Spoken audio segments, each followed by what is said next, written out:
Hello and welcome back to the video darkroom. This time we're going to have a look at how you can get really smooth video rotations or movements on a product that you're trying to display. It could be any kind of product. Here's an apple that I'm going to use as an example later on, or it could be a piece of technology like this camera. And a video with some motion in it is always better than a still photograph. So it's sometimes essential if you need to show more than one angle. And I'm going to show you the easiest and quickest way for you to get that kind of smooth video.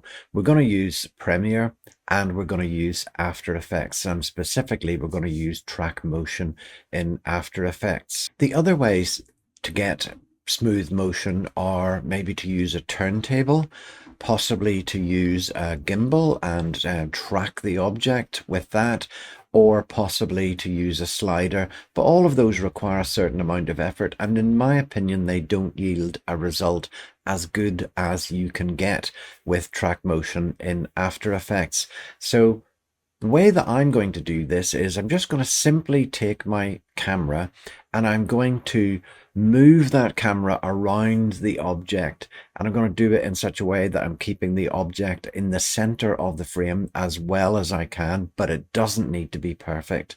So we can do this fairly quickly and we can create a video of some movement around that. Couple of other things to think about in doing that. One is that I would use a higher frame rate than we want in the final video. This gives the option to slow the motion down maybe by about 50%, and that will make for a smoother video and a longer clip that you can use when you're displaying that in whatever circumstances that might be. I also tend to switch off the camera's inbuilt stabilization when doing this, because we don't want one form of stabilization fighting against another, and sometimes it can create slightly less smooth motion because it's trying to hold the object still and then it moves maybe by a larger amount. So it's probably easier just to do it with the image stabilization. If you have that in your camera, switch it off. So I've taken two clips here, one of an apple and the other of a camera, and we're going to use that. I'm going to show you how I stabilize those two clips using After Effects and track motion. So let's get into that. So we are now in Premiere, and in this particular case, I'm in the beta app, which is Premiere Pro Beta 25.2. It shouldn't really make any difference. There's not any significant changes from the released version. And so we're going to start and create a smooth rotation. So I'm going to create a new sequence, and I'm going to do that by typing Control or Command N.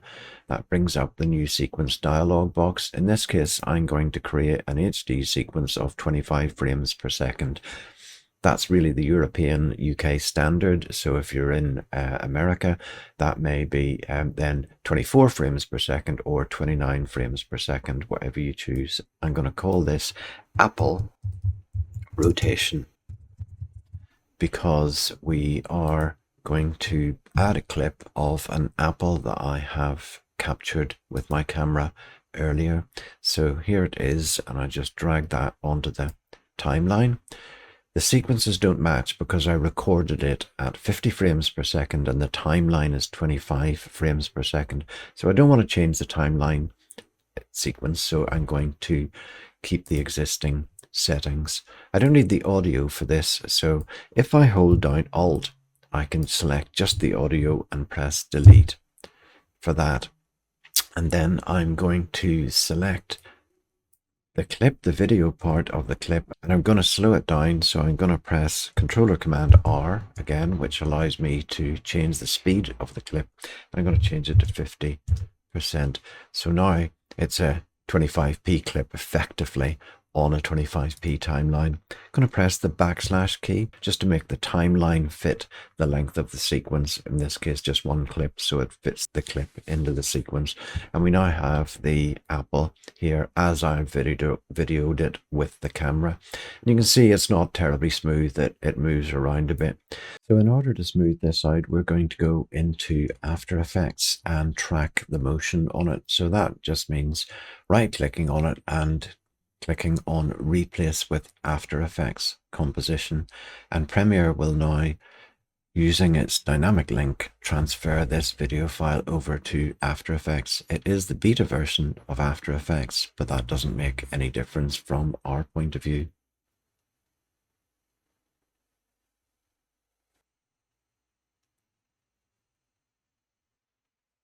After Effects is loading the composition that has been transferred from Premiere, and it asks us to save that as an After Effects project. I like to keep my After Effects projects that are related to a Premiere project in the same folder, in the project folder. So I've created a subfolder called AE Projects, and we'll just simply save this called Apple. The file is now loaded in After Effects, and you can see that it moves not very smoothly along. So we're going to track the motion on this in order to smooth that out. To do that, we use the tracker. You may not see that panel open when you open After Effects. Let me just restore the workspace back to its default setting. So with the default workspace at its original settings, there is no tracker panel here. If that's the case for you, just click on Window and click on Tracker, and a tracker panel will appear. So we want to track the motion of this apple, and I click on Track Motion. A new window appears for setting the target for the track motion here, and I'm going to click on Control or Command plus in order just to zoom in a little bit and make it easier to set this. If you hover over the target area and you see the 4 crosses here, you can set that right in the middle of where you want to track it. Now I want to track this apple stem. So the outer box that you have here is the search area. The inner box is the target that you're trying to track. So here I'm just expanding the target right up so that it covers the whole of the stem that we're going to track, and the outer box is the search area that it's going to look for this target within. If your video moves a lot, then you should make some space around the target area in the search area so that the target doesn't, from one frame to the next, move outside the area that After Effects is looking for it. But in this case, it's reasonably smooth, so I'm satisfied that we should use a relatively small increase for the search area. Having done that, all that you need to do is click on the Analyse Forward button, which is the play button that is here. And After Effects is going to track that stem all the way through the clip. So it's running through. This is an 8-second clip. Shouldn't take too long.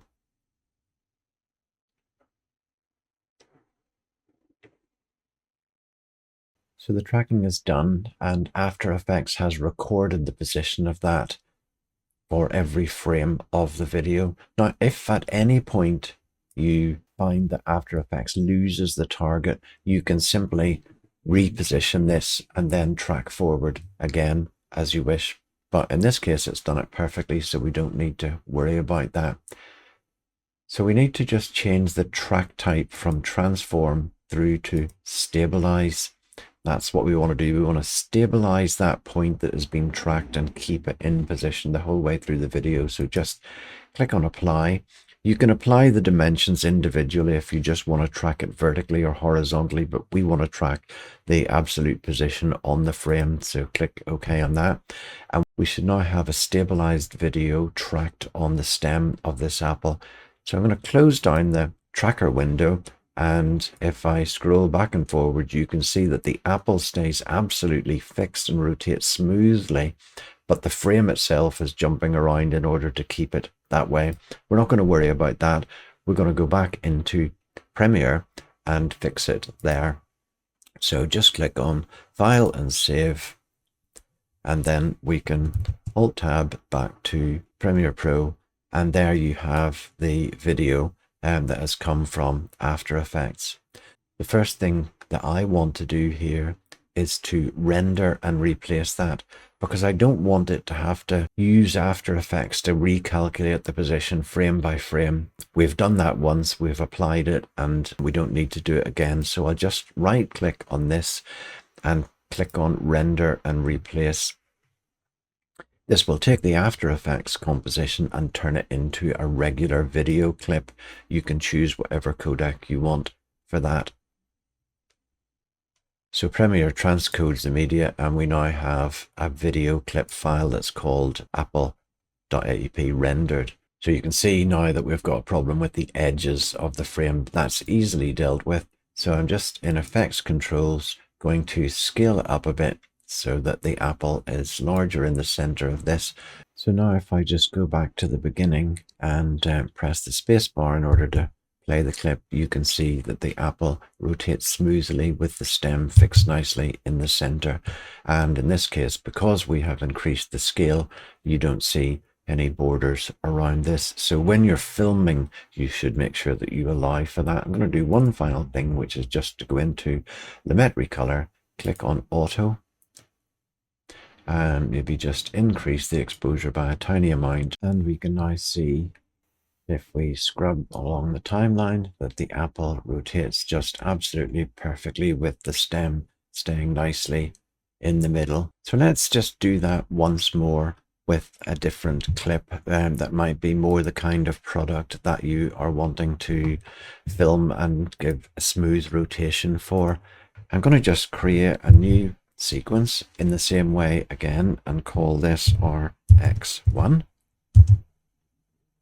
And I'm going to take the second clip that I have here and just drop that onto the timeline. Again, keep the timeline settings at sequence settings as they were, holding down Alt or Option and dragging across to select the audio part, press Delete.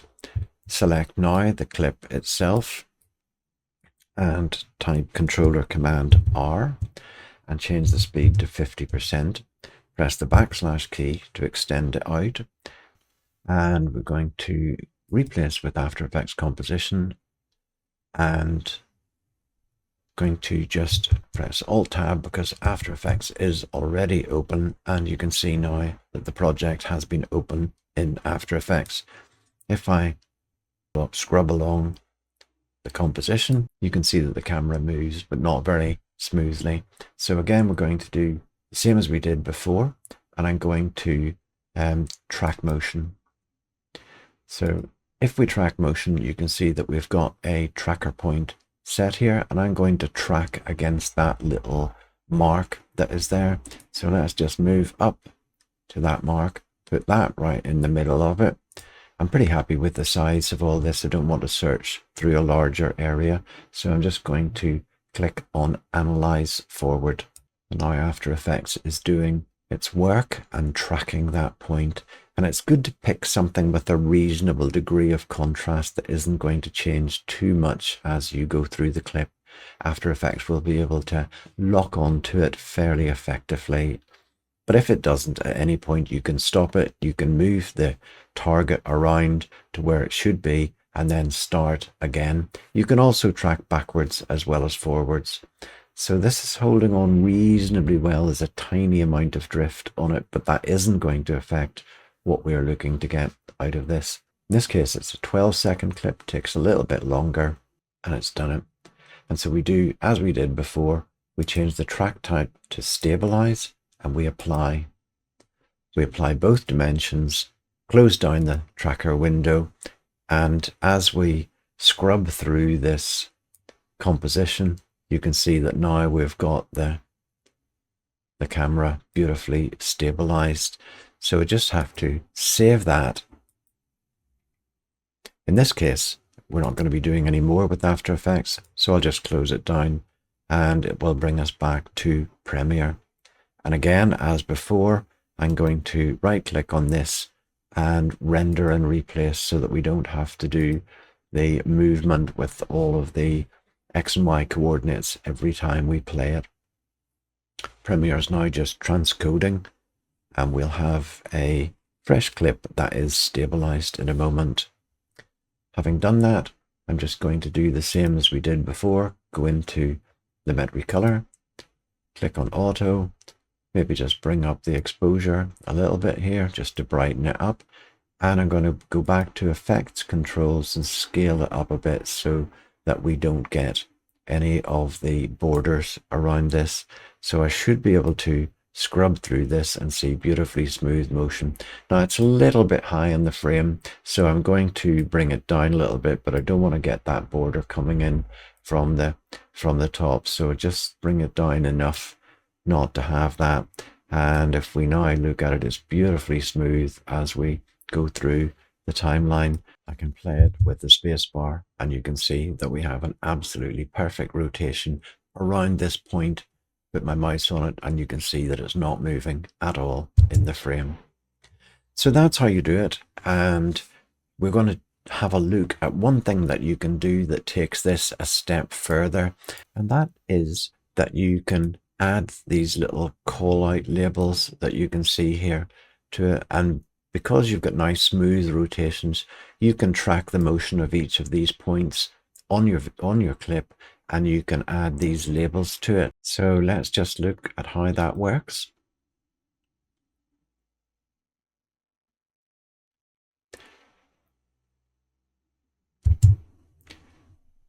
So you can see that that can greatly enhance any product videos that you're wanting to create, because you can point out all the relevant features that you need to in order to make your video as instructive and as useful as possible. And in an upcoming video, I'm going to show you how to make these little call out labels and how to attach them. We're again using track motion, but a slightly different technique in various ways. So if you're interested in seeing that, then subscribe to the video Darkroom and click the bell and you'll be notified when that video comes up.